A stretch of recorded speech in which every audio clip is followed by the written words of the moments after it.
Shalom teman-teman semua, selamat berjumpa di Kones Channel.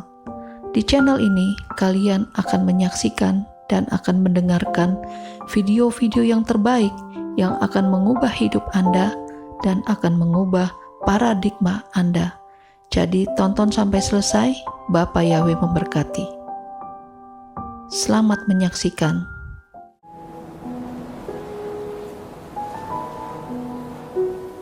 Ya, untuk dapat memahami kebenaran Dafar Elohim ini, maka kita yaitu mengenai tulah-tulah ya yang ada di Shemot atau kitab nama-nama atau keluaran ya. Fatsal yang ke-7 sampai yang ke-11. Ya, jadi kita akan lihat 4 pasal ini dulu. Nah, kita harus kembali ke akar pola Ibrani yang benar ya. Yaitu dengan memahami akar pola Ibrani yang benar, maka kita dapat kekayaan yang luar biasa dan kita dapat menemukan rahasia-rahasia di dalamnya. Di tangan saudara dan saya ada Tanak dan Murid Gadasa, di mana Tanak dan Murid Gadasa, Perjanjian Lama, Perjanjian Baru, itu tercantum semua ayat-ayat yang terserak ya, yang ada rahasia-rahasia sejak penciptaan Syamayim sampai Yerusalem yang baru. Jadi sangat luar biasa kalau kita bisa dikasih anugerah untuk dapat memahami hal ini. Dan kita minta pimpinan Roh Yahweh Elohim supaya dapat menempatkan ya di ayat-ayat yang pada posisi maksud saya, pada posisi yang tepat ya. Sehingga tidak terjadi kerancuan di dalam penempatan rahasia Elohim. Dan saudara dan saya akan mendapatkan berkat, yaitu kita bisa melihat the grand plan of Dafar Elohim ya, itu dengan sempurna, dengan luar biasa ya. Ada 22 huruf Ibrani, dan kita juga paling tidak harus tahu, serta ada 22 huruf Ibrani dalam bentuk piktograf, huruf yang bergambar. Serta dalam tiap huruf Ibrani ini diperlengkapi dengan angka kepastian, yaitu angka gematria, dan tiga ini merupakan satu kesatuan yang luar biasa, sehingga saudara dan saya mendapatkan kekayaan yang luar biasa. Ada hal-hal yang tersembunyi yang disingkapkan melalui huruf Ibrani, melalui piktograf, dan juga melalui angka gematria. Pengajaran Time Travel ya adalah untuk pengajaran melintasi waktu, memperlengkapi saudara sekalian dalam menggali Dafar Elohim, menggali case by case, kasus per kasus, membongkar roh-roh jahat jenis apa saja yang bersembunyi, yang menguasai manusia, dan kita bisa belajar karakter-karakter manusia supaya saudara dan saya sebagai calon mempelai Yesus Masih terus hidup berkemenangan sampai saudara dan saya terangkat dalam peristiwa Harpazo tidak lama lagi. Misi utama kitab suci ada di dalam 2 Timotius 3, 16, 17. Tolong Brother Reno bisa bantu saya untuk baca, terima kasih. 2 Timotius 3 ayat 16 dan 17. Semua firman yang diilhamkan Elohim itu berguna untuk mengajar, memberi teguran, memperbaiki kesalahan, dan mendidik dalam kebenaran, supaya manusia Elohim menjadi sempurna, diperlengkapi untuk melakukan setiap perbuatan baik. Ya, terima kasih. Saya bisa lihat rencana Elohim Yahweh memberikan kitab suci supaya saudara dan saya presisi di dalam rencana Elohim Yahweh. Jadi sempurna, ya, tidak melenceng kanan kiri, tetapi sempurna. Dan ini kerinduan Elohim Yahweh, dan kita dididik, ada yang salah, diperbaiki kesalahannya, diajar, dan diberi teguran. Ya, jadi kita harus memahami dalam hal ini.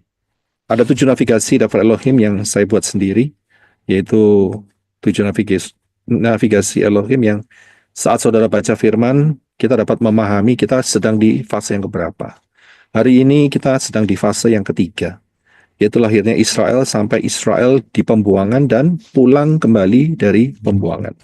Di fase ini ada subfase, dan kita ada di fase yang kedua, yaitu perjalanan dari Misraim sampai menuju ke Kanaan.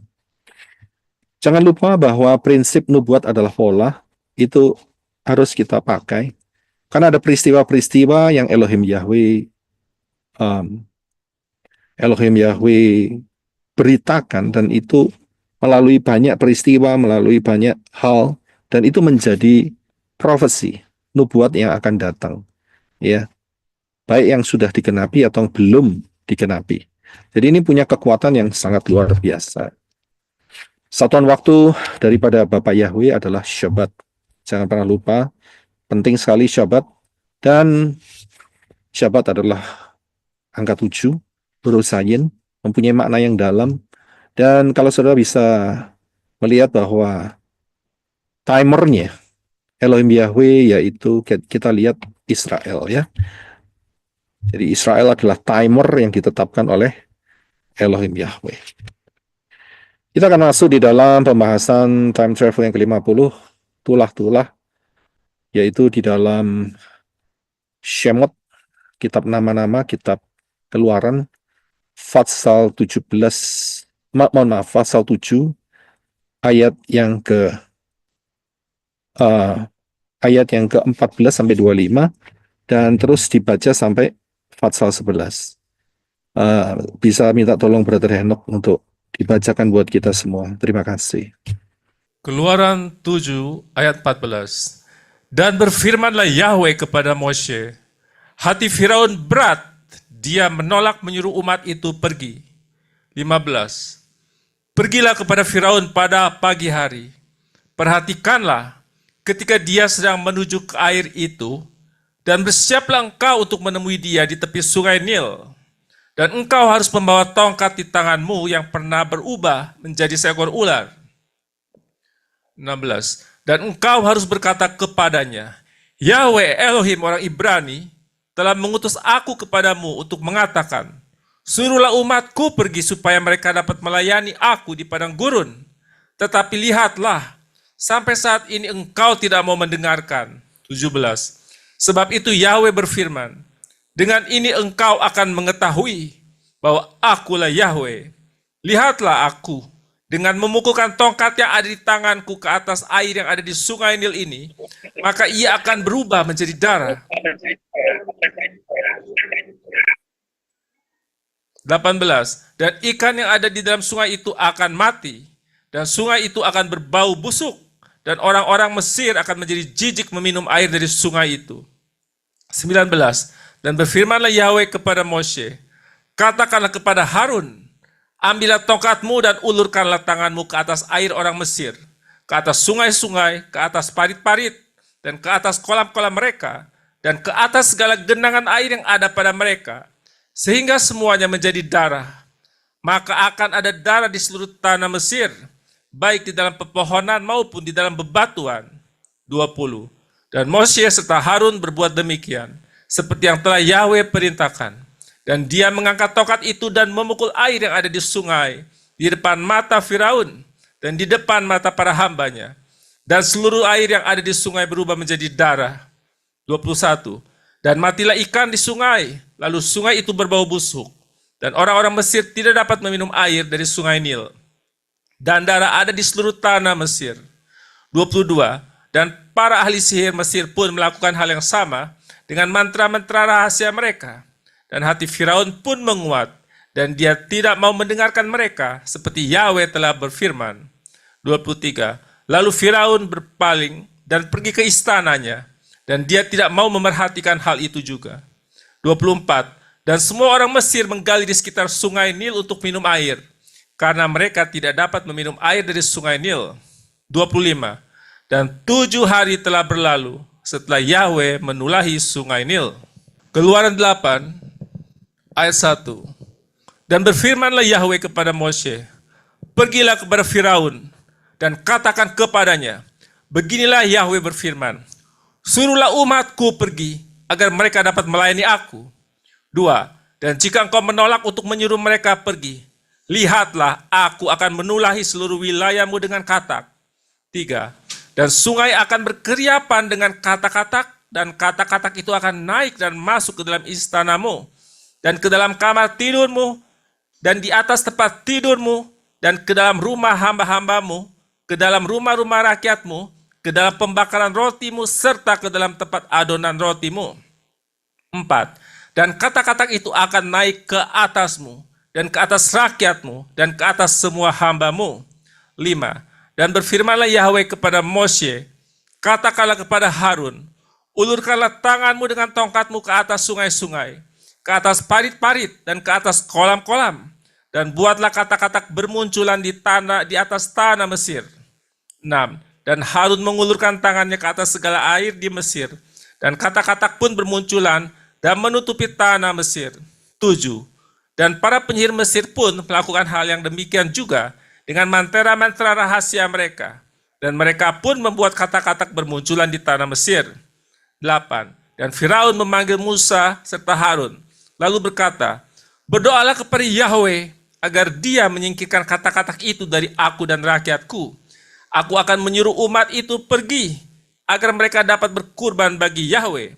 9. Dan Moshe berkata kepada Firaun, jadilah pujian atasku, maka kapankah aku harus mendoakan engkau dan hamba-hambamu dan rakyatmu untuk melenyapkan katak-katak itu daripadamu, dari rumah-rumahmu, agar katak-katak itu hanya tinggal di sungai Nil saja? 10. Dan dia berkata, esok hari. Dan dia menjawab, sesuai dengan titamu, dengan demikian engkau dapat mengetahui bahwa tidak ada satu pun yang seperti Yahweh Elohim kami. 11. Dan katak-katak itu akan menyingkir daripadamu, dan dari rumah-rumahmu, dan dari hamba-hambamu, dan dari rakyatmu. Katak itu hanya akan tinggal di sungai saja. 12. Lalu Moshe dan Harun keluar dari tempat Firaun, dan berserulah Moshe kepada Yahweh bersehubungan dengan katak yang telah dia datangkan kepada Firaun. Dan Yahweh melakukan sesuai dengan perkataan Moshe. Dan katak-katak itu mati di rumah-rumah, di halaman dan di ladang-ladang. Dan orang-orang mengumpulkan bangkainya sampai bertumpuk-tumpuk, sehingga negeri itu berbau busuk. 15. Dan Firaun melihat bahwa telah datang kelegaan, namun dia membuat hatinya berat, dan dia tidak mendengarkan mereka, seperti Yahweh telah berfirman. 16. Lalu berfirmanlah Yahweh kepada Moshe, katakanlah kepada Harun, acungkanlah tongkatmu dan pukullah debu tanah, maka debu itu akan menjadi kutu di seluruh tanah Mesir. 17. Dan mereka berbuat demikian, lalu Harun pun mengulurkan tongkatnya dengan tangannya dan memukul debu tanah, dan kutu-kutu itu hingga pada manusia dan pada binatang. Semua debu tanah menjadi kutu di seluruh tanah Mesir. 18. Dan para penyihir di Mesir itu pun berbuat dengan mantra-mantranya untuk menciptakan kutu-kutu, tetapi mereka tidak berhasil. Dan kutu-kutu itu hingga pada manusia dan binatang. Dan penyihir itu 19. Dan penyihir itu berkata kepada Firaun, itulah jari Elohim. Namun hati Firaun menjadi keras, ia tidak mau mendengarkan mereka, seperti yang telah Yahweh firmankan. 20. Dan Yahweh berfirman kepada Moshe, bangunlah pagi-pagi sekali, dan berdirilah di hadapan Firaun. Lihatlah dia yang menuju ke air, dan katakanlah kepadanya, beginilah Yahweh berfirman, suruhlah umatku pergi supaya mereka dapat melayani aku. 21. Dan jika engkau tidak menyuruh umatku itu pergi, lihatlah, aku akan mengirimkan lalat-lalat kepadamu, dan kepada hamba-hambamu, dan kepada rakyatmu, serta rumah-rumahmu, dan rumah-rumah orang-orang Mesir akan dipenuhi lalat, dan juga tanah tempat mereka itu berdiri di atasnya. 22. Dan pada hari itu aku akan memisahkan tanah Goshen tempat umatku tinggal, bahwa di sana tidak ada kerumunan lalat, sehingga engkau mengetahui bahwa aku Yahweh ada di tengah-tengah negeri ini. 23. Dan aku akan menempatkan pemisah antara umatku dan rakyatmu. Tanda ini akan terjadi menjelang esok hari. 24. Dan Yahweh berbuat demikian. Dan kerumunan lalat itu memasuki istana Firaun dan rumah para hambanya, dan seluruh tanah Mesir negeri itu digerogoti oleh kerumunan lalat itu. 25. Lalu Firaun memanggil Moshe dan Harun serta berkata, pergilah, berkurbanlah bagi Elohimmu di negeri ini. 26. Namun Moshe berkata, bukanlah hal yang mudah untuk berbuat demikian, sebab kami akan mengorbankan bagi Yahweh Elohim kami suatu kejijikan bagi orang Mesir. Lihatlah, jika kami mengorbankan suatu kejijikan bagi orang Mesir di depan mata mereka, tidakkah mereka akan merajam kami? 27. Kami akan pergi ke padang gurun 3 hari perjalanan dan berkurban bagi Yahweh Elohim kami, sebagaimana yang dia firmankan kepada kami. 28. Dan Firaun berkata, aku akan menyuruh kamu pergi, dan kamu dapat berkurban bagi Yahweh Elohimmu di padang gurun. Hanya janganlah kamu pergi terlalu jauh, berdoalah untukku. 29. Dan Moshe berkata, lihatlah, aku akan keluar dari tempatmu dan akan berdoa kepada Yahweh, dan kerumunan lalat itu esok hari akan pergi dari Firaun, dari hamba-hambanya, dan dari rakyatnya. Hanya biarlah Firaun tidak semakin memperdaya dengan tidak menyuruh umat itu pergi untuk berkurban kepada Yahweh. 30. Lalu Moshe keluar meninggalkan Firaun dan berdoa kepada Yahweh. 31. Dan Yahweh melakukan seperti perkataan Moshe. Lalu lalat-lalat itu menyingkir dari Firaun, dari hamba-hambanya, dan dari rakyatnya, dan tidak seekor pun yang tertinggal. 32. Dan kali ini pun Firaun tetap mengeraskan hatinya, dan dia tidak melepaskan umat itu pergi. Keluaran 9 ayat 1. Dan berfirmanlah Yahweh kepada Moshe, pergilah ke hadapan Firaun dan berbicaralah kepadanya. Beginilah firman Yahweh Elohim orang Ibrani. Suruhlah umatku pergi agar mereka dapat melayani aku. 2. Sebab jika engkau menolak menyuruh mereka pergi dan engkau masih menahannya. 3. Lihatlah, tangan Yahweh akan ada pada ternakmu yang di padang, pada kuda, pada keledai, pada unta, pada lembu, dan pada kawanan domba, yaitu suatu sampar yang sangat dahsyat. 4. Dan Yahweh akan membuat pemisahan antara ternak orang Israel dengan ternak orang Mesir. Dan dari semua pemilik Bani Israel seekor pun tidak akan mati. 5. Kemudian Yahweh menetapkan pilihan waktu dengan mengatakan, esok hari Yahweh akan melakukan hal ini di negeri ini. 6. Dan pada esok harinya Yahweh melakukan hal ini dan seluruh ternak orang Mesir mati. Tetapi dari ternak Bani Israel tidak seorang pun mati. 7. Lalu Firaun mengirim utusan dan tampaklah tidak seekor pun dari ternak orang Israel mati. Namun hati Firaun menjadi berat dan dia tidak mau melepaskan umat itu pergi. 8. Dan berfirmanlah Yahweh kepada Moshe dan Harun, ambillah bagimu jelaga dari tungku sepenuh kedua tanganmu, dan biarlah Moshe menghamburkannya ke udara di depan mata Firaun. 9. Dan biarlah jelaga itu akan menjadi debu di seluruh tanah Mesir, dan debu itu akan menjadi sebuah bisul yang melepuh pecah menyebar pada manusia dan pada ternak di seluruh tanah Mesir. 10.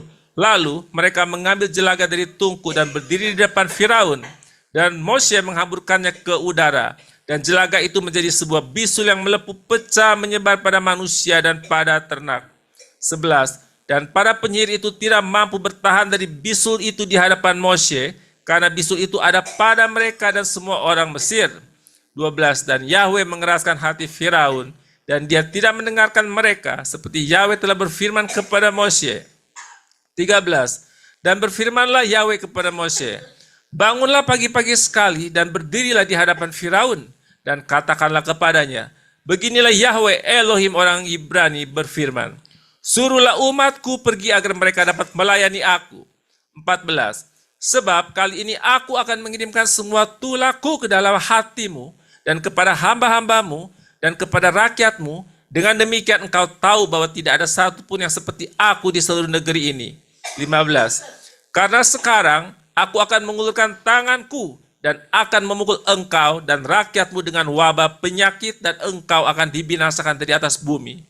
16. Dan sekalipun dengan hal ini aku telah membuat engkau bertahan dengan maksud menunjukkan kuasaku kepadamu dan supaya namaku diwartakan ke seluruh negeri.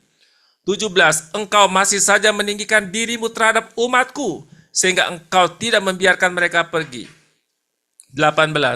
Lihatlah, esok hari pada waktu seperti ini aku akan menurunkan hujan es yang sangat dahsyat seperti yang belum pernah terjadi di tanah Mesir sejak permulaannya sampai sekarang ini. 19.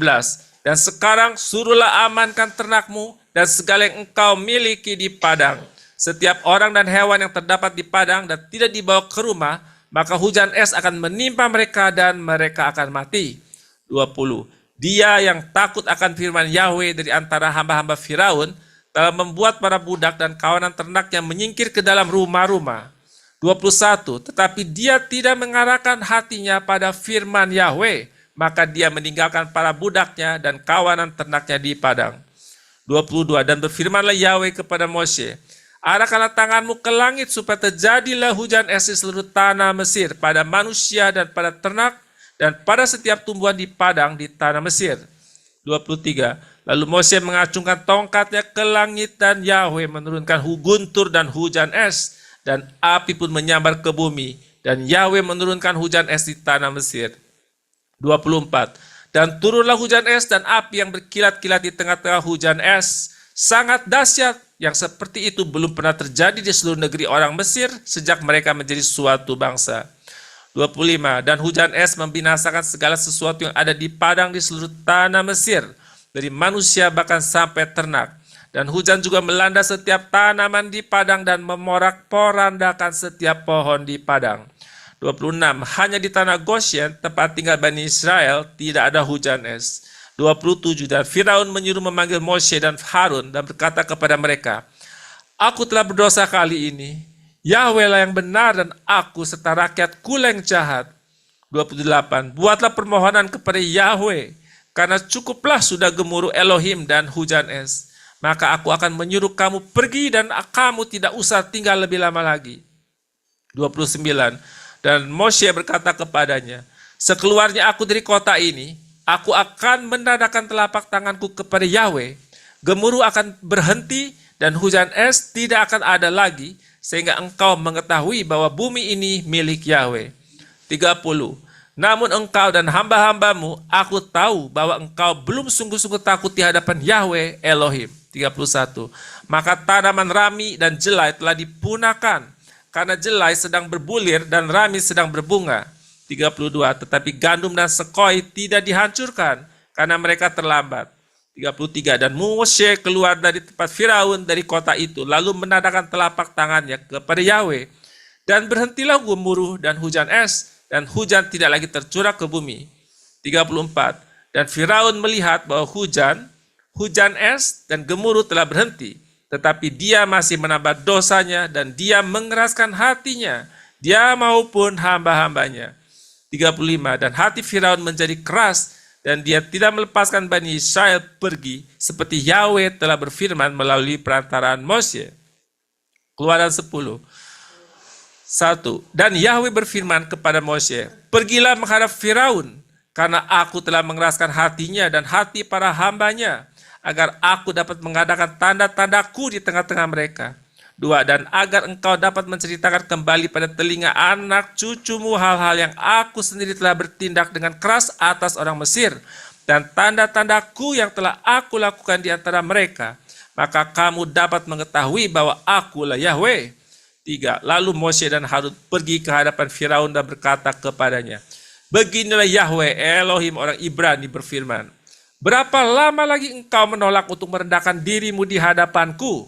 Suruhlah umatku pergi sehingga mereka dapat melayani aku. 4. Karena jika engkau menolak untuk menyuruh umatku pergi, lihatlah esok hari aku akan mendatangkan belalang ke wilayahmu. 5. Dan dia akan menutupi permukaan tanah dan tidak seorang pun dapat melihat tanah itu. Dan dia akan memakan habis sisa-sisa yang terluput yang masih tinggal padamu dari hujan es. Dan dia akan memakan habis setiap pohon yang tumbuh di bagimu di ladang. Dan istana-istanamu akan menjadi penuh, juga rumah-rumah semua hambamu, dan rumah-rumah semua orang Mesir, yang entah ayahmu, entah pula leluhurmu, mereka belum pernah melihatnya sejak mereka lahir di bumi sampai saat ini. Lalu ia berbalik dan keluar dari tempat Firaun. 7. Dan berkatalah hamba-hamba Firaun kepadanya, Berapa lama lagi kah orang ini menjadi perangkap bagi kita? Suruhlah orang-orang itu pergi supaya mereka dapat melayani Yahweh Elohim mereka. Belumkah engkau menyadari bahwa Mesir sedang binasa? 8. Kemudian Mose dan Harun dibawa kembali ke hadapan Firaun, lalu berkatalah dia kepada mereka, Pergilah layanilah Yahweh Elohimmu. Siapa dan siapakah yang akan pergi itu? Dan Mose berkata, Kami akan pergi dengan orang-orang muda kami, dan dengan orang-orang tua kami, dengan anak-anak lelaki kami, dan dengan anak-anak perempuan kami, dengan kawanan domba kami dan dengan kawanan lembu kami akan pergi karena kami akan mengadakan perayaan bagi Yahweh. 10. Maka dia berkata kepada mereka, Biarlah terjadi begini, Yahweh besertamu, sekiranya aku melepaskan kamu dan anak-anakmu pergi. Lihat, ternyata ada yang jahat di raut wajahmu. 11. Tidak demikian, aku minta pergilah kamu yang laki-laki saja, dan layanilah Yahweh. Bukankah itu yang kamu kehendaki? Lalu orang mengusir mereka dari hadapan Firaun. 12. Kemudian berfirmanlah Yahweh kepada Moshe, ulurkanlah tanganmu ke atas tanah Mesir untuk belalang, dan biarlah dia datang ke atas tanah Mesir, dan biarlah dia memakan habis segala tanaman di tanah itu, semuanya yang disisakan oleh hujan es. 13. Dan Moshe mengulurkan tongkatnya ke atas tanah Mesir, maka Yahweh membawa angin timur ke atas negeri itu sepanjang siang dan sepanjang malam itu hingga pagi, dan angin timur itu membawa belalang. 14. Dan belalang itu bermunculan menyelimuti seluruh tanah Mesir dan hinggap di seluruh wilayah Mesir. Luar biasa banyaknya. Sebelumnya tidak pernah ada belalang seperti yang demikian, dan sesudahnya pun tidak akan ada lagi yang demikian. 15. Dan dia menyelimuti seluruh permukaan tanah, dan negeri itu menjadi gelap, dan dia melahap seluruh tumbuhan di bumi, dan segala buah pepohonan yang telah hujan es sisakan, dan segala yang hijau tidak lagi disisakan pada pepohonan dan pada tumbuhan di padang di seluruh tanah Mesir. 16. Maka Firaun segera memanggil Moshe dan Harun, lalu ia berkata, aku telah berdosa terhadap Yahweh Elohimu dan terhadap kamu. Maka sekarang aku mohon ampunkanlah dosa-dosaku. Sungguh sekali ini berdoalah pula kepada Yahweh Elohimu agar dia menjauhkan aku dari kematian itu. Dan keluarlah Moshe dari tempat Firaun, lalu ia berdoa kepada Yahweh. Dan Yahweh mengubah angin laut yang sangat kencang, dan angin itu membawa belalang itu dan melemparkannya ke laut Suf. Tidak ada satu belalang pun yang tertinggal di seluruh wilayah Mesir. 20. Namun Yahweh mengeraskan hati Firaun, dan dia tidak melepaskan Bani Israel pergi. 21. Dan berfirmanlah Yahweh kepada Moshe, arahkanlah tanganmu ke langit agar kegelapan menyelimuti tanah Mesir, dan orang dapat merasakan kegelapan itu. 22. Dan Moshe pun mengarahkan tangannya ke langit, dan gelap gulita menyelimuti seluruh tanah Mesir selama 3 hari. 23. Mereka tidak dapat melihat seorang terhadap saudaranya, dan mereka masing-masing tidak dapat beranjak dari tempatnya 3 hari lamanya. Tetapi untuk seluruh Bani Israel ada terang di tempat tinggalnya. 24. Lalu Firaun memanggil Moshe dan berkata kepadanya, pergilah, layanilah Yahweh, hanya kawanan dombamu dan kawanan lembumu harus ditinggalkan. Juga anak-anakmu boleh pergi bersamamu. 25. Tetapi Moshe berkata, engkau harus juga menyerahkan ke tangan kami kurban-korban dan persembahan-persembahan bakaran, agar kami dapat mempersiapkannya bagi Yahweh Elohim kami. 26. Maka ternak kami pun harus pergi bersama kami. Tidak seekor pun dapat ditinggalkan, karena kami harus mengambil daripadanya untuk melayani Yahweh Elohim kami. Dan kami tidak tahu bagaimana kami akan melayani Yahweh sampai kami tiba di sana. 27. Namun Yahweh mengeraskan hati Firaun, dan dia tidak membiarkan mereka pergi. 28. Tetapi Firaun berkata kepadanya, pergilah daripadaku, jagalah dirimu, jangan lagi melihat mukaku, karena pada hari engkau melihat mukaku, engkau akan mati. 29. Maka Moshe berkata, sebagaimana yang telah engkau katakan, maka aku tidak akan lagi melihat mukamu. Keluaran 11. Dan Yahweh berfirman kepada Moshe, aku akan mendatangkan 1 tulah lagi atas Firaun dan atas Mesir. Sesudah itu ia akan menyuruh kamu pergi dari sini. Ketika dia benar-benar menyuruhmu pergi, dia akan sungguh-sungguh mengusirmu dari sini. 2. Sekarang katakanlah ke telinga umat itu, biarlah setiap pria meminta dari tetangganya, dan setiap wanita di tetangganya perkakas perak dan perkakas emas. 3.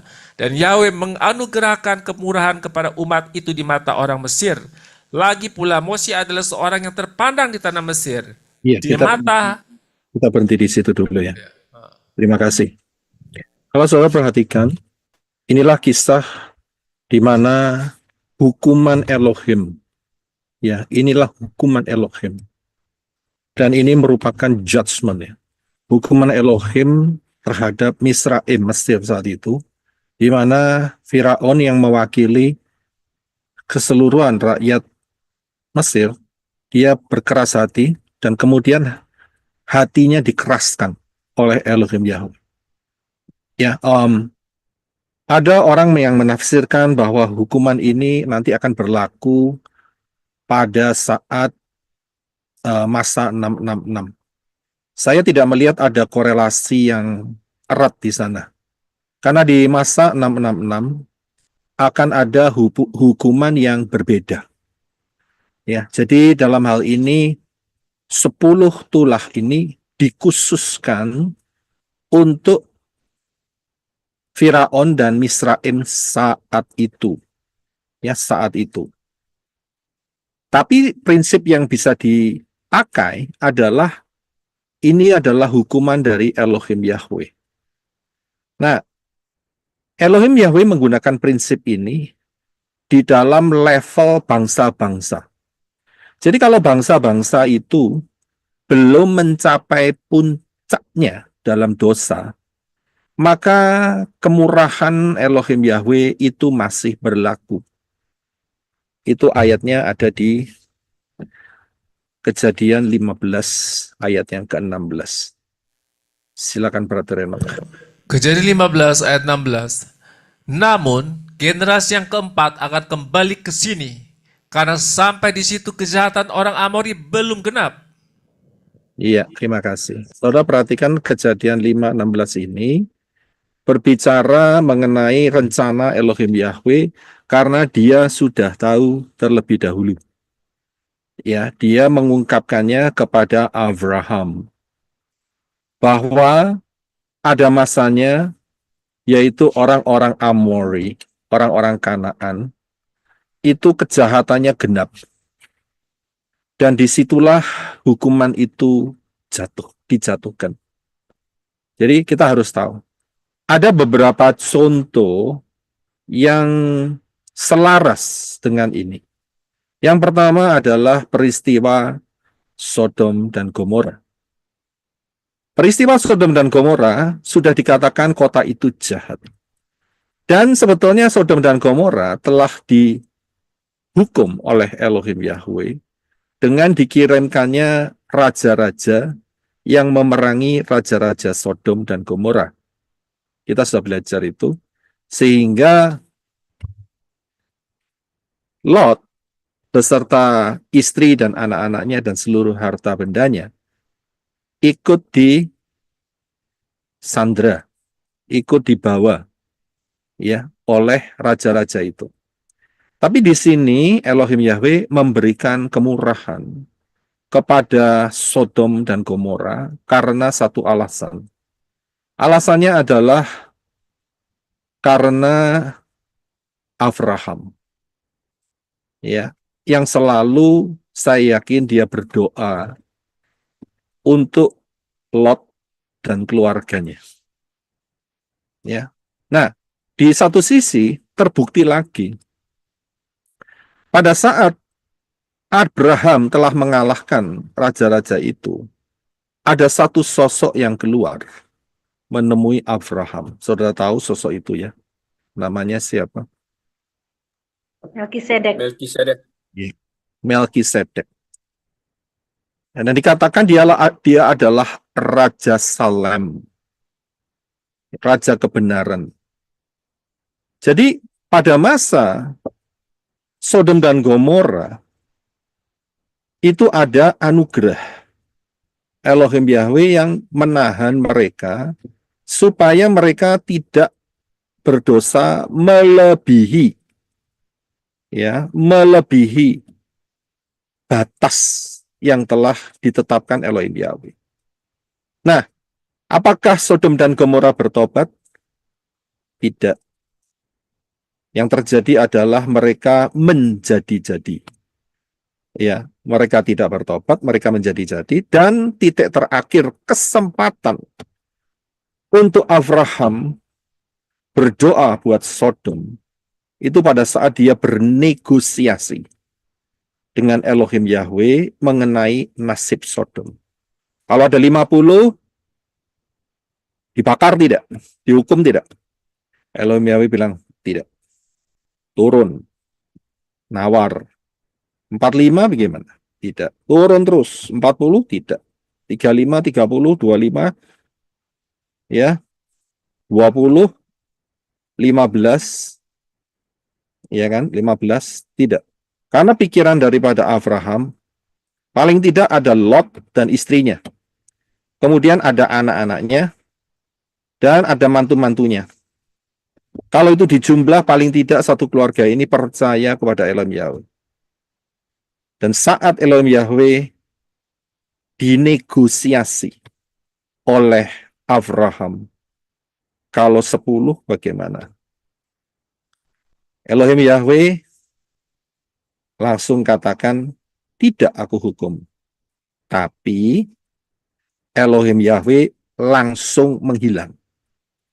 Supaya tidak ditawar lagi. Ini parah ini. Ini dari 50 turun sampai 10. Lah kok patternnya itu terus dipotong 5, potong 5, potong 5, potong 5. Wah, ini gawat ini. Nek sampai dia potong 5 lagi. Gawat ceritanya. Yes, langsung dia bilang, oke, enggak tak binasain, langsung hilang. Begitu, saudara. Nah, Abraham, dia hanya gamble. Ini bukan judi ya. Ini gamble ini dalam arti, apa ya? Dia, Berspekulasi, Pak. ya, spekulasi. Saya nggak tahu istilah ini masih ada atau enggak. Ya, dulu waktu saya masih kecil ada istilah supnya. Saya nggak ngerti, ada atau tidak.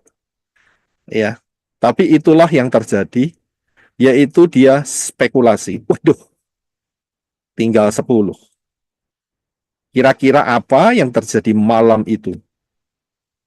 Dan dia langsung kembali, Abraham ke kemahnya, dan dia tinggal nunggu breaking news pada pagi hari. Ya, breaking news. Jadi itu dia bisa pantau dari kejauhan. Dia lagi nunggu kira-kira breaking news apa yang terjadi. Ya, lewat Kanaan pos pagi. Nah, di situ ya. Jadi dia tunggu kabarnya itu kalau ada koran, ternyata tawar menawarnya dia kalah. Kalah tawar menawarnya dia karena dia mendapatkan informasi live ya. Dia lihat live bahwa Sodom dan Gomora ada api yang membumbung di sana. Itu kan live, saudara. Dan dia bisa lihat. Ya, itu bisa lihat. Jadi kita tahu jaraknya nggak terlalu jauh saat itu. Jadi saya bisa lihat Sodom Gomora dikasih kesempatan sama Elohim Yahweh. Ternyata secara nation dia tidak bertindak. Beberapa contoh yang ada, bangsa-bangsa yang melawan Elohim Yahweh itu juga ada di dalam neraca Elohim Yahweh. Ada di dalam neraca Elohim Yahweh. Contohnya siapa? Beberapa waktu yang lalu saya bahas mengenai Firaun Neko yang dihadapi oleh Yosia, Raja Yosia. Neko dihadang sama Yosia. Dikasih tahu. Neko ngomong sama Yosia, jangan menghalangi aku berjalan karena Elohim itu menyuruh aku tidak untuk melawan kamu. Tapi Elohim menyuruh aku untuk menaklukkan bangsa setelah kamu. Dasar si Yosia, kepala besar. Dan memang repotnya saat itu tidak ada helm. Jadi kepalanya tambah besar. Dia tidak mau mendengarkan apa yang dikatakan oleh Neko. Padahal Neko bilang, aku diutus Elohim tidak untuk membinasakanmu. Saya bisa lihat, gara-gara itu, satu raja yang besar, yang indah, dia Elohim Yahweh, kehilangan nyawanya. Peristiwa ini tidak juga terjadi untuk bangsa-bangsa lain, tetapi peristiwa ini juga terjadi untuk Israel. Israel itu di warning sama Elohim Yahweh itu berulang-ulang. Saya kasih tahu ya, warningnya itu, gambarannya itu sampai vulgar. Tahu ngerti ya, vulgar ya? Iya, gambarannya itu sampai vulgar. Itu pun Israel tidak sadar itu, tidak bertobat, Saudara tahu Elohim Yahweh memanggil Israel apa saat itu? Memanggil apa itu? Pelacur. Pelacur, Pak. Iya, memang beberapa kali di sebagai pelacur, tapi ada namanya. Tegar tengkuk. Ohola dan Oholiba. Ya, itu dia. Tolong bisa ditunjukkan ayatnya sehingga saudara bisa lihat ya. Yehezkiel 23 mulai ayat 1. Ya. Saking itu kalau saya bilang pikirannya Elohim Yahweh itu kayak manusia. Dia itu bahasa yang dipakai adalah ikit-ikitan. Tahu ya ikit-ikitan. Terus kemudian bahasa yang dipakai itu juga bisa, kata yang dipakai adalah gregetan. Ya, gregetan, ikit-ikitan sampai daripada nabi-nabi Yahweh mengatakan kamu itu pelacur. Kamu itu sudah didandani. Kamu itu diambil dari tong sampah. Ari-arimu belum juga melepas. Tapi aku lewat di sana dan aku merasa kasihan. Aku garami kamu dan aku bersihkan kamu. Tapi kamu melakukan pelacuran. Itu Elohim Yahweh kalau ngomong itu belak-belakan loh. Saudara jangan bilang ya, Elohim Yahweh itu sopan gitu. Dia sopan, saudara. Tapi untuk tipe-tipe seperti ini, dia nggak akan pernah sopan. Saudara tahu? Dia katakan kamu berjinah dengan alat kelaminnya Mesir. Dikatakan seperti itu. Dia pakai seperti itu. Ya. Perjinahan yang kamu lakukan.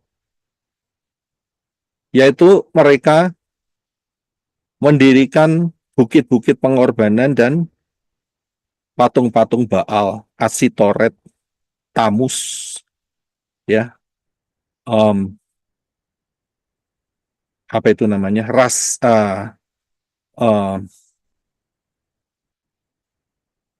prajurit prajurit Syamayim itu dengan menggunakan istilah itu, ya.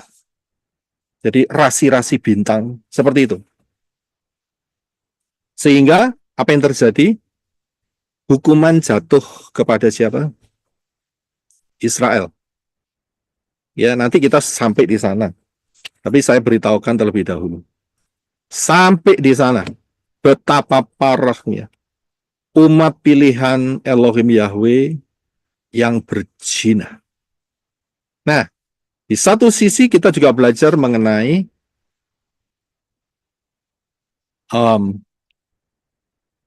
Niniwe. Niniwe itu juga kejam, saudara.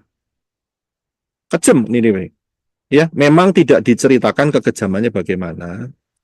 Tapi sampai-sampai yang namanya Yonah itu ogah nginjil ke Niniwe. Karena dia mengenal hati Elohim Yahweh.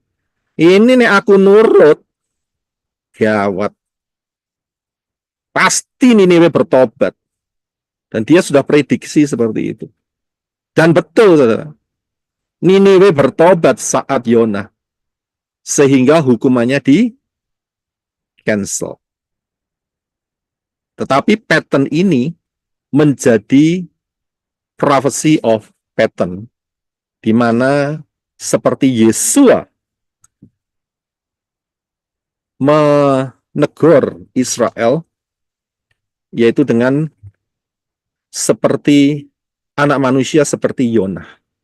Jadi masalah Yonah itu bukan hanya untuk 3 hari 3 malam di mulut ikan besar, di lambung ikan besar. Ya. Ingat, itu bukan ikan paus, itu ikan khusus yang disediakan Elohim Yahweh. Seringkali disalahartikan dengan ikan paus. Tidak, ini ikan spesial. Ya. Jadi bukan cuma 3 hari 3 malam saja yaitu 72 jam.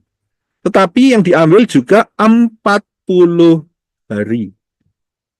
Ya, peringatan Yesua terhadap Israel. Kalau engkau nggak bertobat, bait suci akan diruntuhkan. Nah, kita tahu bait suci diruntuhkan pada saat Yesua disalibkan pada tahun 30 Masehi. Dan ini ditambah 40 tahun peringatannya jatuh tahun 70 Masehi. Luar biasanya kita sudah mendapatkan fakta-fakta yang luar biasa dari catatan-catatan Talmud. Ya, saya nggak bahas itu dalam pengajaran yang lalu. Saya sudah nyatakan di dalam Talmud dinyatakan penghukumannya itu. Ya, jadi dari sudut Yesua memperingatkan Israel itu sama dengan Yonah memperingatkan Niniwe. Memang Niniwe tidak dikasih waktu 40 tahun. Tapi dia kasih 40 hari. Sedangkan Yesua kasih waktu 40 tahun. Apakah bertobat tahun 70? Tidak. Tambah keras. Karena tambah keras, maka berlaku perhitungan dari kitab Imamat. Akan dikali 7. Akan dikali 7. Jadi tahun 40 dikali 7. Maka dihitung 280 tahun sejak runtuhnya bait suci di Yerusalem. Menurut catatan sejarah, apakah Israel bertobat? Pada tahun 70 ditambah 80 tahun, yaitu tahun 350 Masehi. Apakah bertobat? Saudara sudah ketemu jawabannya. Tahun 350 Masehi, tidak ada pertobatan dari Israel sama sekali. Karena nggak bertobat, maka hitungan Imamat dikali 7 lagi. 280 dikali 7. Berapa hasilnya, saudara? 1960, Pak. 1960. Dan itu dihitung dari mana?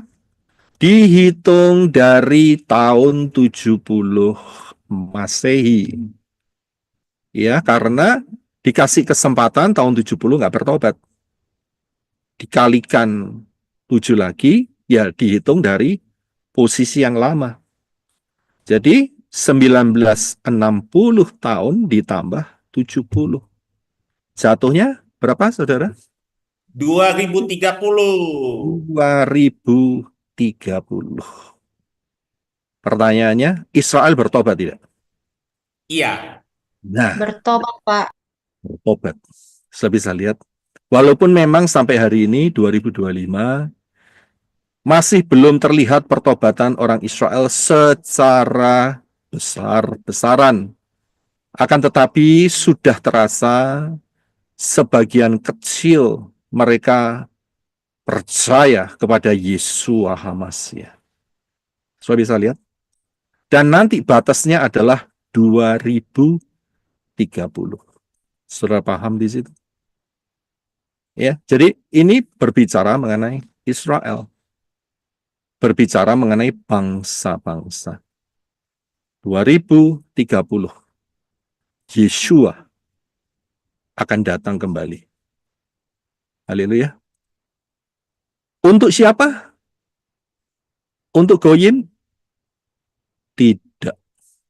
Yesua agendanya untuk Yehudi. Bukankah saya berulang-ulang katakan? Yeshua agendanya untuk Yahudi. Ya. Itu untuk secara fisik yang kelihatan. Tetapi untuk secara spiritual, Yesua datang sebelum 2030. Saudara sudah tahu sendiri perhitungannya. Dan itu untuk murid-murid. Ya, untuk murid-murid. Jadi jangan terkejut kalau tiba-tiba makbet hilang sebelum 2030 terjadi. Saya bisa lihat, tapi ingat, Yesua itu secara fisik itu hanya untuk Israel. Karena dia adalah raja orang Israel dari keturunan Daud. Sudah paham? Ya. Akan kasihan sekali bagi banyak orang yang menolak kebenaran ini dan mereka terkecoh. Mereka terkecoh. Ya, ada yang mengatakan nanti ya 2033, 2000, enggak tahu berapa lagi. Yang jelas kandidatnya 2033 dan 2030. Tapi kalau dilihat dari Talmud, dari perhitungan warning Yesua terhadap Israel yang berkenaan dengan nubuat Yonah, maka jatuhnya akan 2030. 2030. Belum lagi ini diteguhkan dengan nubuat yang ada di dalam kitab Yehezkiel pasal yang keempat. Saudara sudah pernah mendengar, kalau yang belum, coba cari. Jangan putus semangat, karena ini adalah last moment. Last moment. Masa terakhir. Dan setelah ini, tidak akan ada lagi. Saudara paham? Ya, saudara paham. Karena itu kita harus lihat bagaimana Yesua berfirman. Ya, Yesua berfirman melalui Yohanes 3 ayat 16 sampai 18. Silakan Brother Eno. Yohanes 3 ayat 16. Sebab Elohim sangat mengasihi dunia ini, sehingga dia telah mengaruniakan putranya yang tunggal, supaya setiap orang yang percaya kepadanya tidak binasa, melainkan beroleh hidup kekal. 17. Karena Elohim mengutus putranya ke dunia tidak untuk menghukum dunia, melainkan supaya dunia diselamatkan olehnya. 18. Siapa yang percaya kepadanya tidak dihukum, tetapi siapa yang tidak percaya, ia sudah dihukum, karena ia tidak percaya kepada nama putra tunggal Elohim. Iya, terima kasih. Saudara bisa lihat ketegasan Yesua yang menyatakan bahwa kedatangannya dia itu tidak untuk menghukum dunia. Nah, ini disalahartikan, saudara. Disalahartikan. Ayat ini dipotong dan dibesar-besarkan, jadi untuk selama-lamanya Yesua datang tidak untuk menghakimi dunia. Lah itu ayatnya. Karena mereka tidak bisa melihat pattern. Sudah bisa lihat? Nah, kita tahu dari penjabaran Dafar Elohim, Yesua itu punya agenda. Ya, punya agenda. Agendanya itu bukan sekali, tapi agenda Yesua itu 2 kali. Yang pertama memang dia tidak datang sebagai hakim. Karena dikatakan tadi dalam Yohanes 3, 16 sampai 18, orang yang nggak percaya, dia sudah. Perhatikan kata sudah. Ya. Perhatikan kata sudah. Berarti kalau orang itu tidak percaya kepada Yesua, maka dia sudah dihukum. Jadi bukan dikatakan dia akan dihukum, tidak. Tapi dia sudah berada dalam hukuman. Siapapun itu yang menolak Yesua, itu sudah berada di bawah hukuman. Saudara dan saya tidak berada di bawah hukuman karena atas anugerah Elohim Yahweh dan karena keputusan saudara dan saya, kita memilih untuk percaya dan beriman kepada Yesua HaMasyiah. Tapi saya harus ingatkan bahwa agenda Yesua HaMasyiah itu 2 kali. Ya, 2 kali. Yesua sudah tidak datang sebagai hakim lagi. Ayat itu tidak bisa dipakai lagi zaman sekarang. Karena waktunya sudah mendekati. Mengapa demikian? Karena ada agenda Yesua 2030. Saya bisa lihat. Yesua 2030. Itu agenda. Banyak orang berusaha untuk memecahkan kode ini dan mereka berhasil. Mereka berhasil. Melalui pola sebagian Yunani. Bahkan Yunani campur Yahudi. Ada yang berhasil. Tetapi sayangnya mereka menggunakan nama Yunani. Mereka tidak digiring untuk mendapatkan kebenaran harus kembali ke akar pola Ibrani. Karena itu mereka tetap menggunakan satu kata yaitu Yunani, nama Yunani. Saya lihat. Karena itu kita harus paham ya bahwa Yesua 2030 siapa tahu ini merupakan kesempatan terakhir untuk saudara dan saya untuk kasih tahu mereka yang di luar. Untuk kasih tahu mereka yang di luar supaya kalau bisa mereka pun diselamatkan. Kita harus punya hati seperti itu, saudara. Rabi Saul mengatakan, siapakah yang akan aku utus kalau tidak ada yang mau diutus? Sudah bisa lihat? Itu Rasul Paul. Dikatakan betapa indahnya langkah-langkah orang yang, siapa yang tahu itu? Ayatnya. Betapa indah langkah-langkah. Membawa kabar baik. Iya, ayatnya di mana tuh? Roma 10 ayat 15. Oke.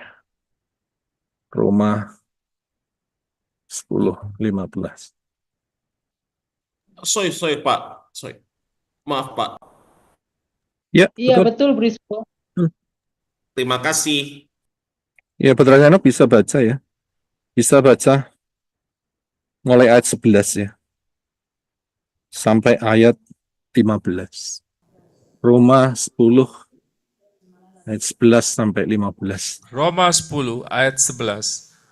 Oleh karena kitab suci berkata, setiap orang yang percaya kepadanya tidak akan dipermalukan.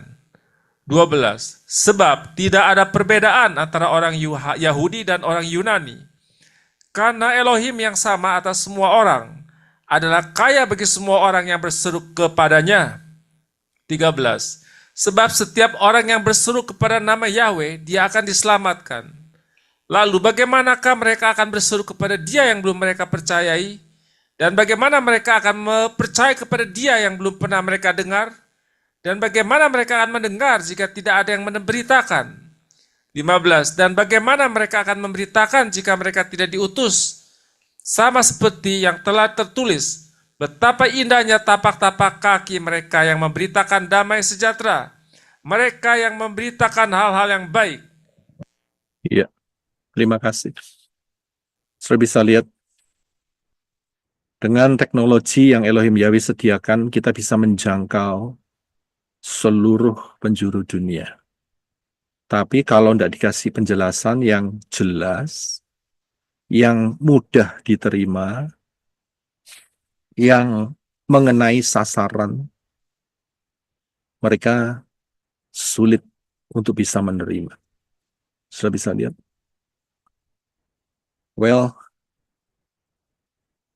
biar Elohim Yahweh menggunakan saudara dan saya lewat pengajaran di sini, lewat channel-channel yang sudah saya sebutkan di atas, pengajaran only, dan juga dalam bahasa Inggris, supaya nama Yahweh tersebar luas, keselamatan tersebar luas. Siapa tahu, saya bisa lihat, nanti di Shamayim, mereka akan berterima kasih. Terima kasih. Saya bisa kok jelalah, begitu. Tahu ya jelalah. Kok tiba-tiba bisa mendapatkan Yesua 2030. Dan mereka bisa percaya. Sudah bisa lihat. Ya, kita akan terus melaju untuk nama Yahweh di dalam Yesua Hamasiah dan keselamatan di dalam Yesua Hamasiah, dalam Yahweh, dalam Yesua, itu sampai kepada mereka. Saudara yang ngikutin sejak 3-4 tahun yang lalu, saudara jauh lebih memahami. Tapi saudara yang di luar sana yang baru dengar, punya waktu sangat sedikit. Sangat sedikit. Ya, pengharapan terakhir contohnya seperti orang yang diajak masuk kerja yang upahnya 1 dinar. Saudara dan saya akan dapat rewards-nya, saudara dan saya dapat keselamatan, saudara dan saya dapat rewards. Tapi buat mereka hanya dapat 1 dinar. Saya bisa lihat. Ya, jadi bukan satu kebetulan. Biar Elohim Yahweh bergerak dalam saudara dan saya di dalam target Yesua 2030. Amen. Dan kita lihat selanjutnya.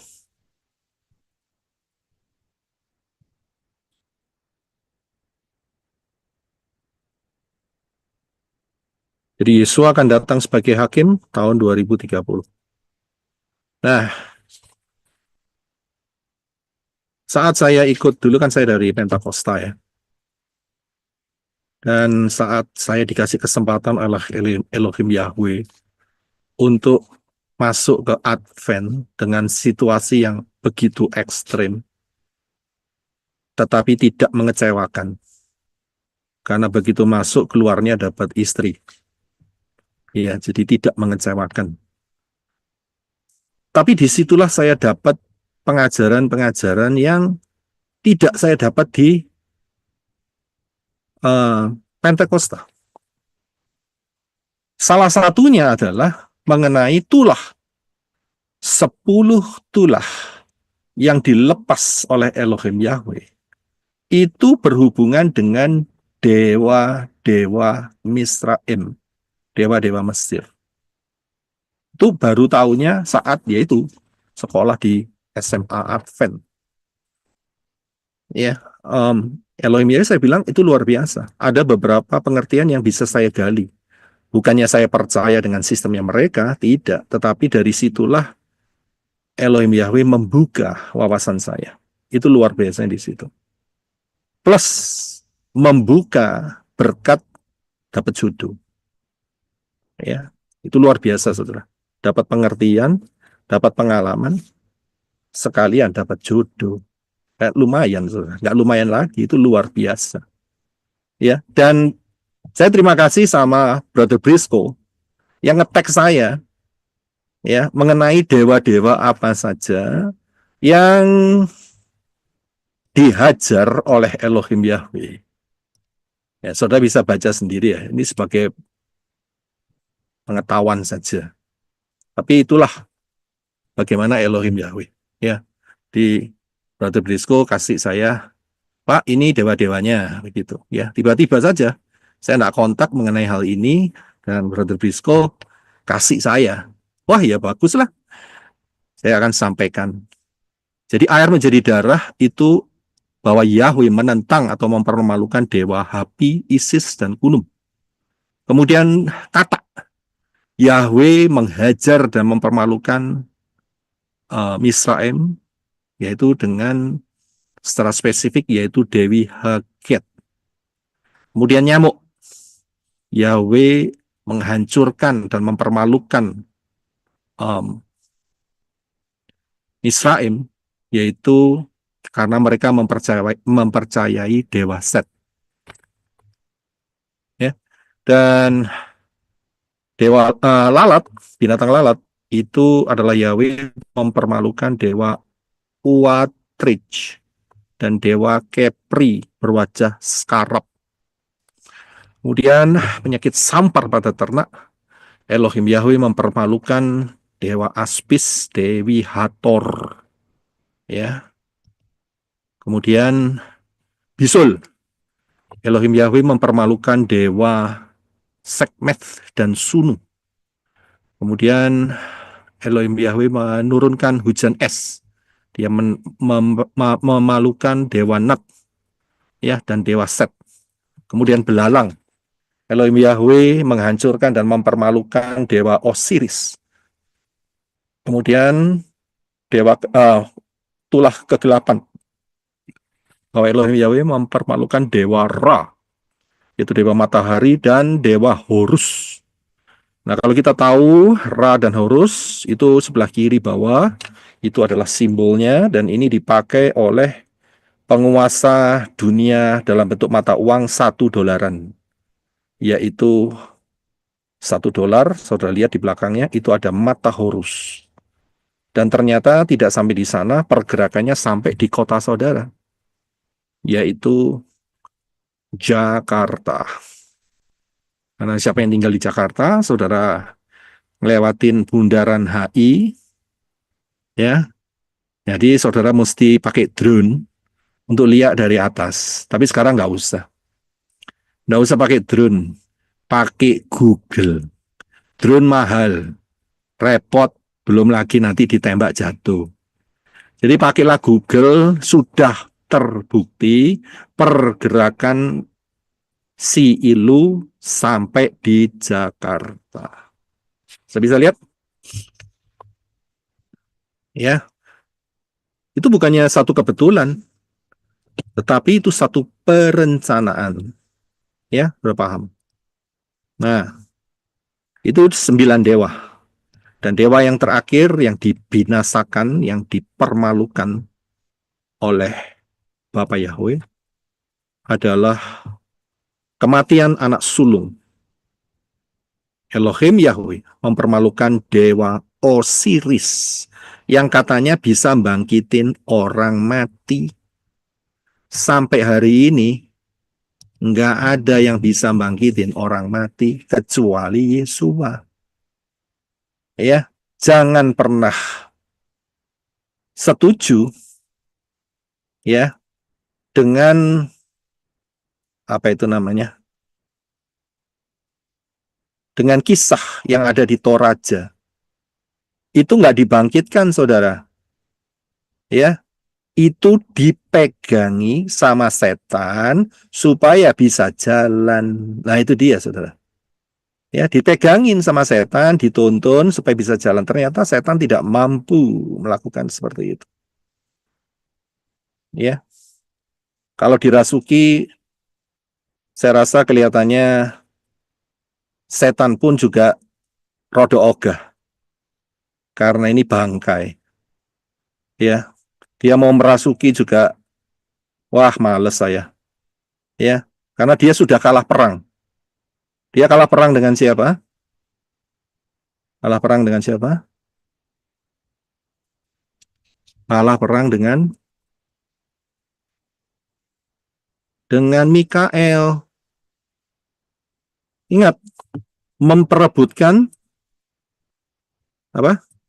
Memperebutkan Mayatnya Moshe. Mayat Musa. Mose. mayatnya Mose, dan dia kalah di situ. Ya, dia kalah di situ. Kalau mayatnya Moshe bisa direbut sama si setan, wah, mungkin beda cerita, saudara. Mungkin beda cerita. Ya, jadi nggak sampai terjadi peristiwa Toraja. Ya, jadi mereka ogah untuk merasuki. Kalau saudara perhatikan, ya, prinsipnya dia yang dirasuki selalu yang dirasuki manusia yang hidup. Orang hidup. Ya, Ya, aduh. tentunya ada gila Gadara. Saudara bisa lihat, ya, itu dirasukin. Dan banyak kejadian di tengah-tengah saudara. Tiba-tiba kesurupan. Ya, apalagi ini apa? Perayaan ini nih. Perayaannya si ular. Saya pernah mendengar bahwa mereka kerasukan, mereka potong lidah. Potong lidah, lidahnya copot, dan kemudian bisa disambung lagi. Jadi dia suka darah apa itu namanya? Darah segar. Ya, dia suka darah segar. Dia nggak mau, ya, kelihatannya sih ya, kelihatannya. Si setan tuh ngerti Torah. Jadi dia nggak mau bersentuhan dengan dideh. Iya kan? Kalau dia mau bersentuhan dengan dideh, dideh itu kan darah mati, saudara, yang dibekukan, dicetak, digoreng, dibuat makan. Iya kan? Nah itu dia ogah. Dia maunya darah segar. Ya, dia maunya darah segar. Selalu yang diminta oleh para dukun, mau apa kamu? Mau kaya? Mau apa? Mau jodoh? Mau apa lagi? Mau rumah? Mau mobil? Mau apa lagi? Mau kedudukan? Ya kan? Bawa, ya, bawa ayam. Ayam enggak boleh ayam goreng, enggak boleh. Setannya, setannya enggak doyan ayam goreng. Setannya enggak doyan ayam Suharti. Setannya enggak doyan ayam pemuda. Ya, setannya doyan ayamnya hitam biasanya. Saya nggak tahu ya. Kemudian hitam putih atau hitam saya nggak ngerti. Kemudian harus dalam kondisi hidup. Ya, karena apa? Nanti ujungnya dia sendiri yang dimakan darahnya. Ya, dia nggak suka ayam kremesan itu nggak suka dia, nggak ada. Karena ayam kremesan, ayam Suharti, ya, ayam panggang itu buat dukunnya, bukan buat setan. Ya kan? Dukunnya kan kenyang. Nah, kalau dia kenyang, dukunnya kenyang, maka setannya bahasa Turkinya itu ngaplo. Tahu ngaplo? Ngaplo itu gigit jari, itu ngaplo, nggak dapat apa-apa. Jadi dia nggak mau krengsengan ayam, ya, ayam lodeh, ayam itu nggak mau dia. Ya, jadi kita harus paham ya. Nah,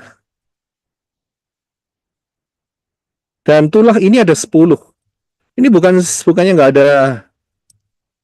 ada fondasinya, saudara. Tulah ini ada 10. 10 itu yod. Yod itu huruf yang biasanya dipakai oleh Yahweh sebagai mengungkapkan namanya. Yod, He, Waw, He. Sudah bisa lihat, nah disinilah kita tahu bahwa 10 tulah ini yang pertama adalah penghukuman Elohim Yahweh. Ketetapan sudah. Yang kedua, tidak mungkin yang bisa melawan Elohim Yahweh. Ya. Jadi 10. Kenapa kok enggak 7? 7 kan enak, sempurna. Atau 8. Atau 13. Tidak. Tapi pakai 10. Ini bukan enggak ada maksud, saudara. Karena inilah tangan Yahweh yang menekan Misraim. Nah, setan itu berusaha juga dengan berbagai cara negosiasi. Nah, ada hal yang lucu yang kita lihat tadi, di mana saat tulah katak, ya, katak bermunculan di mana-mana. Katak ada di piring, ada di gelas, ada di tungku-tungku masakan, baru masak, baru jadi, dibuka, katak semua di situ. Ingat, ini bukan suike. Ini bukan suike. Saudara tahu suike? Ya, siapa yang pernah makan suike? Saya pernah dulu. Saya. Ya, dulu suike. Ya, sudah ngerti ya. Kodok asam manis, kodok tepung dan sebagainya. Tapi hari ini no. Ya, karena sudah tahu. Nah, kata ini dinegosiasi dengan Moshe. Moshe dipanggil, Firaun nggak tahan. Katak di mana-mana, enak-enaknya lagi tidur, pencolotin katak. Mau mandi ada katak, semua ada katak. Waduh, dia memuja katak, dikasih katak sama Elohim Yahweh. Mantap kan? Kamu memuja apa? Aku kasih sama kamu. Saya bisa lihat? Nah, kalau kita lihat di tulah kata, itu ada yang sedikit lucu. Saat itu mereka sudah kena kata. Kita harus tahu ya, bahwa penghukuman ini nggak cuma sehari semalam, saudara. Ini bisa makan hampir 1 tahun. Pokoknya bulanan, saudara. Sampai mendekati tulah yang ke-10, yaitu bulan Abib, bulan Nisan. Ya, jadi proses daripada tulah ini nggak cuma seminggu sekali begitu. Oh tidak, saudara. Tidak. Jadi ada masa waktunya. Bisa bulanan. Nah, uniknya saat Moshe tanya sama Firaun, oke, kata ada di mana-mana. Ya, kata ada di mana-mana. Kamu kepingin kapan kata-kata ini hilang dari hadapanmu? Wis ditawari loh, saudara. Mesti ini orang nek genah pikirannya, waras dan normal. Mintanya kapan, saudara? Mintanya kapan? Kan ditawari sama Moshe. Kamu kepingin kata-kata ini hilang? Sekarang, Pak. Sekarang, betul. Itu jawabannya. Tapi dia jawab apa? Besok. Besok. Saudara bisa bayangin. Lah sebetulnya kan dia bisa ngomong sekarang, kamu keluar, singkirkan. Tapi dia enggak. Nunggu sampai besok. Nunggu sampai besok itu bisa jadi 12 jam atau 24 jam. Besok. Bayangin, berarti dia masih, ya, bahasa Turkinya itu kelonan dengan kodok. Ya, kelonan. Tahu kelonan ya? Iya, Berpelukan. pelukan. Itu dia, kelonan. Kan bodoh banget, saudara. Orang yang mengeraskan hati di hadapan Bapak Yahweh itu, ya, bahasa enggak tahu bahasa dari mana, Timur Tengah kali. Itu ketok gobloke. Ketok gobloke, saudara. Kelihatan bodohnya itu loh, kelihatan, saudara. Ya, kelihatan bodohnya.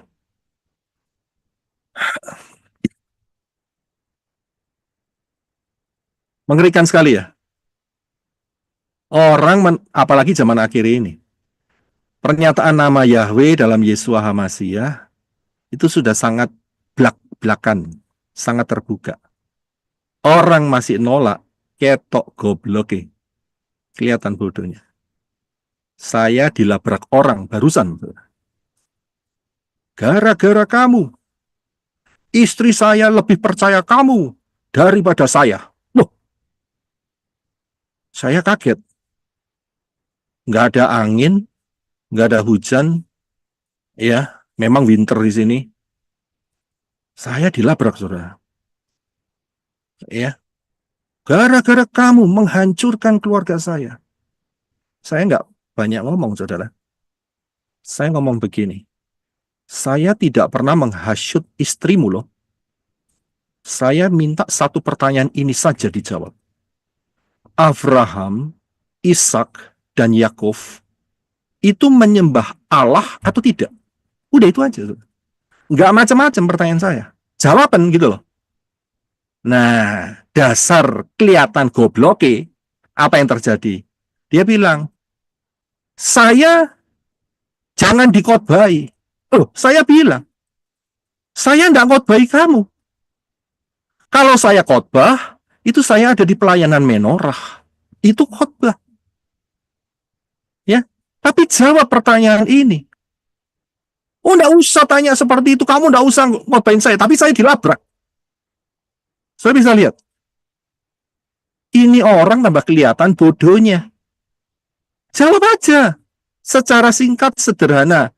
Apakah Abraham, Ishak, dan Yakub menyembah Allah atau bukan? Lo gampang, toh, saudara. Gak bisa jawab. Ya tahu kan? Kelihatan kan? Kebodohannya. Saya enggak masuk ke dalam-dalamnya wes eskatologi apa 7.000 tahun atau Yesua 2030, Harpazo 2020. Oh, enggak, saudara. Sederhana pertanyaan saya. Dan langsung skakmat. Dia tak bisa jawab. Saya bisa lihat. Dia mengungkapkan argumennya seperti itu. Dan saya tetap pada argumen saya. Jawab dulu. Jawab dulu. Apakah Abraham, Ishak, dan Yakub menyembah Allah atau tidak? Nah, dia ngocok terus. Gitu. Loh, ini orang saya naik dewe, saya bilang. Dia mau saya dengar sampahnya dia, tapi dia tidak mau dengar saya punya penjelasan. Saya bilang, wah, tidak bisa caranya seperti ini. Kamu ngomong terus juga tidak tentu kamu bisa dengerin saya dan kamu tidak mau jawab. Dan saya disconnect. Saya bisa lihat. Pertanyaannya simpel kok. Apakah Abraham, Ishak, dan Yakub menyembah Allah atau bukan? Gampang kan? Jawabannya kan dua. Oh ya, menyembah Allah. Oh ya bukan. Nah, itu saja tidak bisa. Kan ketok. Gobloknya ketok namanya. Gitu. Bodohnya itu kelihatan. Well, saya merasa kasihan. Saya serahkan sama Bapak Yahweh saja. Entah. Saya kasih tahu sebelum saya disconnect ya. Saya kasih tahu kamu. Istrimu itu dipakai Bapak Yahweh supaya kamu diselamatkan. Istrimu dipakai Bapak Yahweh. Itu sebetulnya Bapak Yahweh mengasihi kamu. Mengasihi kamu. Supaya kamu diselamatkan. Istrimu dan anak-anakmu dipakai untuk keselamatan jiwamu. Nah, terus dia kan kayak tawon gitu. Wah, ini tidak ada ujungnya ini ceritanya. Ya kan? Saya bilang, saya ngomong, kamu ngomong. Kamu ngomong, saya juga harus kasih tahu yang benar. Nggak bisa terus gini, mau sampai jam berapa ini kayak gini? Stop aja. Ya. Saya bilang mengerikan ya. Nah, setan itu pakai beberapa trik. Ya, setan itu pakai beberapa trik. Yang pertama, Keluaran 8:28, tolong Brother Henok bisa baca.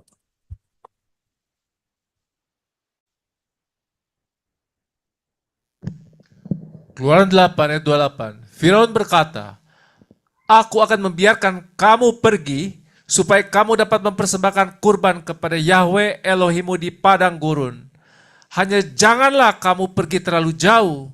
Berdoalah untukku. Ya, ini trik pertama daripada Satan. Kalau kamu ibadah sama Elohim Yahweh, jangan jauh-jauh. Ya, jangan jauh-jauh. Jadi dekat-dekat saja dengan dosa. Jangan keluar dari komunitasmu. Ya. Ya, orang banyak Natalan ya Natalan lah. Orang banyak merayakan tahun ular ya rayakan lah. Jadi jangan keluar. Kita bisa lihat ini trik pertama Satan. Menarik orang-orang milik Bapak Yahweh untuk terkoneksi dengan spirit-spirit dunia. Ini bahaya ya. Ini bahaya. Jadi kalau mau ikut Elohim Yahweh ya sungguh-sungguh saudara. Dan tidak lama lagi perhitungannya sudah semakin dekat. Apa yang mau dipertahankan? Sudah bisa lihat.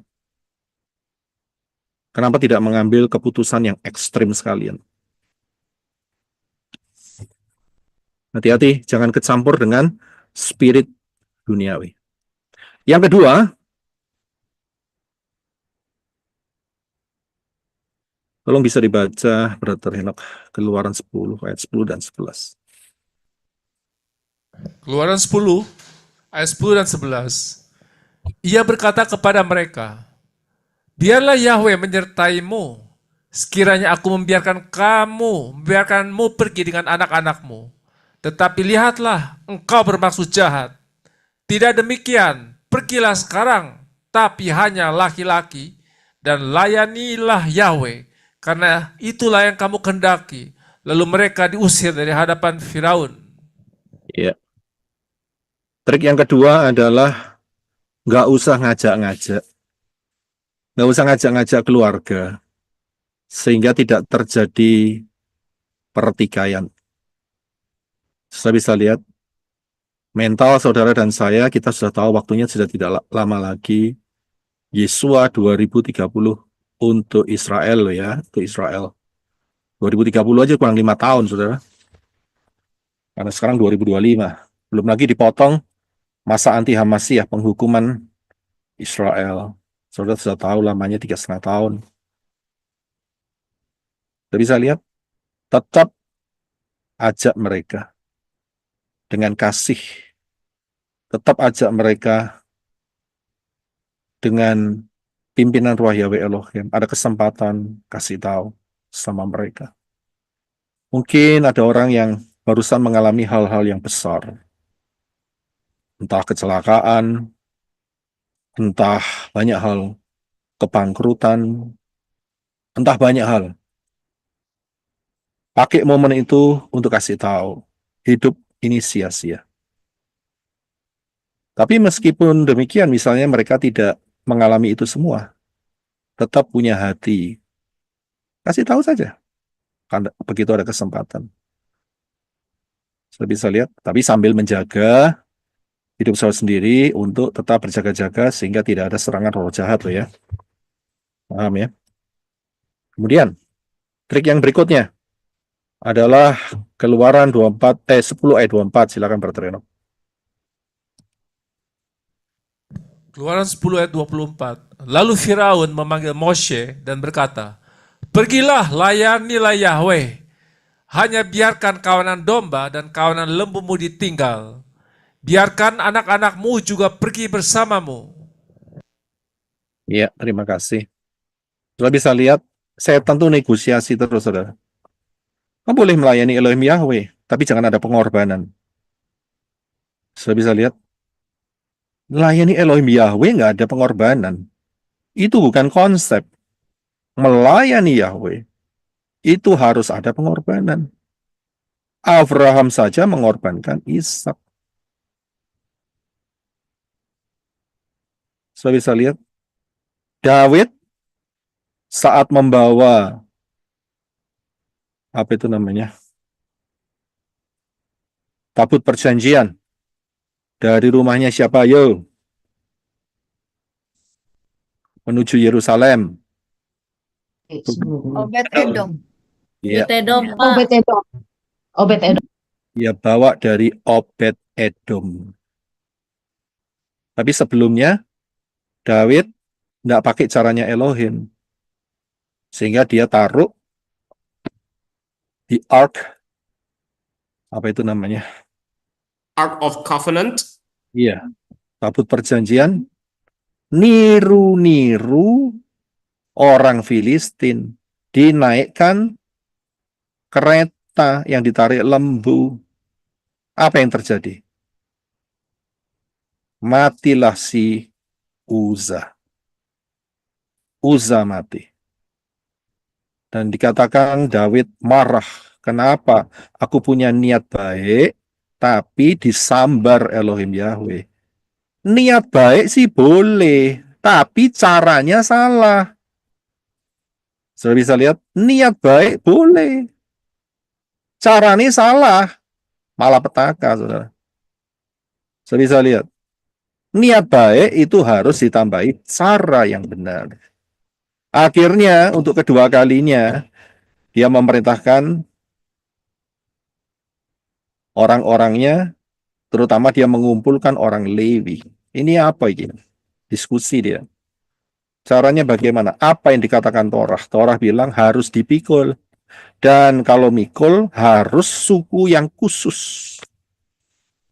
Suku Lewi, tapi kaum yang khusus. Kalau nggak salah kaum Kehat ya. Apa yang dilakukan Daud? Baik. Dia akhirnya set up dan kemudian dia tambahi. Dia tambahi. Apa yang dia tambahkan? Saat perjalanan dari rumahnya Obed-Edom menuju Yerusalem. Apa yang dia tambahkan? Setiap 6 langkah kasih korban. Korban. Iya. 6 langkah korban satu. 6 langkah korban satu. Saudara bisa lihat, itu darah, itu kececeran. Saudara. Tahu ya kececeran ya? Terserak di mana-mana. Jadi imam-imam yang melangkah ke depannya, itu selalu kakinya berlumuran darah. Bayangin saudara, 6 langkah, darah tercurah. Saudara bisa lihat, pengorbanan. Wih, luar biasa ya. Saya nggak bisa bayangin amisnya itu kayak apa, saudara. Kan pasti amis, saudara. Nggak mungkin penyembelihan habis gitu bau wangi gitu kan nggak mungkin, saudara. Baunya bau darah. Saudara bisa lihat. Jadi pakai caranya elok. Nah, setan berusaha, oke, kamu kalau beribadah, beribadah. Tapi jangan ada pengorbanan. Nah, kalau ada pengorbanan bagaimana? Moshe bilang, nggak bisa diselesaikan. Saudara bisa lihat bagaimana setan selalu bernegosiasi dalam kehidupan saudara dan saya. Kita harus paham, hati-hati dengan trik-trik Satan. Ya, ini sampai di ulah yang ke-9 ya. Dan ingat, tidak lama lagi kita akan masuk di satu fase yang sangat luar biasa, yaitu penggenapan 6.000 tahun sejak kejatuhan Adam dan Hawa. Dan kita bisa tahu timingnya adalah Yesua 2030. Sebelum itu terjadi, maka saudara bisa menghitung dengan pattern yang Elohim Yahweh berikan. Ya, kita tidak bisa ignore, kita tidak bisa mengabaikan akan hal ini. Berjaga-jagalah, siapa belum masuk dalam keselamatan dari bangsa Yahudi, yaitu Yesua, ya, bukan bangsa Yahudi peraturan-peraturan yang Talmud, bukan ya. Siapa belum masuk, segera masuk melalui Yesua, karena barang siapa berseru dalam nama Yahweh akan diselamatkan, dibaptis dalam nama Yahweh, dalam nama Yesua Masya dan Ruah Yahweh Elohim, belajar daftar Elohim, penuh dan dipimpin oleh Ruah Yahweh Elohim, sampai saudara dan saya terangkat dalam peristiwa Harpatsu tidak lama lagi. Bapak Yahweh memberkati saudara sekalian. Shalom.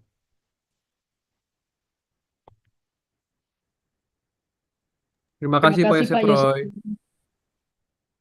Ya, haleluya. Ya, puji Bapak Yahweh. Mulai minggu yang akan datang, kita akan coba untuk set up jam doa lagi ya. Ya, Pak, betul Pak. set up dulu, nanti kita bisa lihat ya bagaimana pergerakannya. Tapi untuk sementara ini setupnya yaitu Rabu, Kamis, Jumat waktu Indonesia. Ya, waktu Indonesia kalau di sini sekitar jam 2 pagi, antara 2:30 ya. Jadi saudara, Siang, Pak. WIB itu berarti jam 4:30 pagi. WI tengah tambah 1 ya, 5:30. WI timur tambah 1. Karena di sini sore, saudara. Ya, jadi waktunya waktu Amerika sore. Ya, jadi saya jelaskan lagi. Untuk waktu Indonesia adalah jam, anggaplah kalau kita startnya jam 2, berarti saudara di Indonesia WIB jam 4 pagi. WI tengah tambah 1 jam 5, WI timur nambah 1 jam 6. Ya, oke, puji Bapak Yahweh. Kita satukan hati dalam doa. Terima kasih Bapak Yahweh, dalam Yesus Masya kami mengucap syukur Engkau menuntun kami dalam semua kebenaran, dan kami senantiasa penuh dan dipimpin oleh Ruah Yahweh Elohim. Terus dipersiapkan, nah waktu-waktu ini sudah semakin singkat. Kami percaya karya-Mu yang luar biasa. Berdoa untuk setiap manusia yang mendengar firman-Mu ini, mereka tergugah hatinya. Mereka tersentuh dan mereka boleh kembali ke pola yang benar. Di mana nama yang benar yaitu Yahweh di dalam Yesus HaMashiach yang menyelamatkan. Terima kasih Bapak Yahweh. Memberkati supaya mereka boleh masuk di dalam rencana keselamatan-Mu yang maha dahsyat di detik-detik terakhir ini. Juga memberkati setiap manusia-manusia Elohim yang telah memberikan penaburan-penaburannya di ministry ini. Di dalam nama Yesus HaMashiach, benih-benih ini adalah benih-benih yang unggul, benih-benih yang menyenangkan hati Bapak Yahweh dan mendatangkan rewards yang kekal untuk saudara-saudari sekalian. Terima kasih Bapak Yahweh. Mengucap syukur atas karya yang luar biasa di dalam nama Yesus HaMashiach. Kita akan angkat tangan kita bersama-sama. Bapak Yahweh memberkati engkau dan melindungi engkau. Bapak Yahweh menyinari engkau dengan wajahnya dan memberi engkau kasih karunia. Bapak Yahweh menghadapkan wajahnya kepadamu dan memberi engkau damai sejahtera. Berkat-berkat ini dicurahkan di dalam nama Yahweh, dalam nama Yesus HaMashiach dan di dalam Ruah Yahweh Elohim.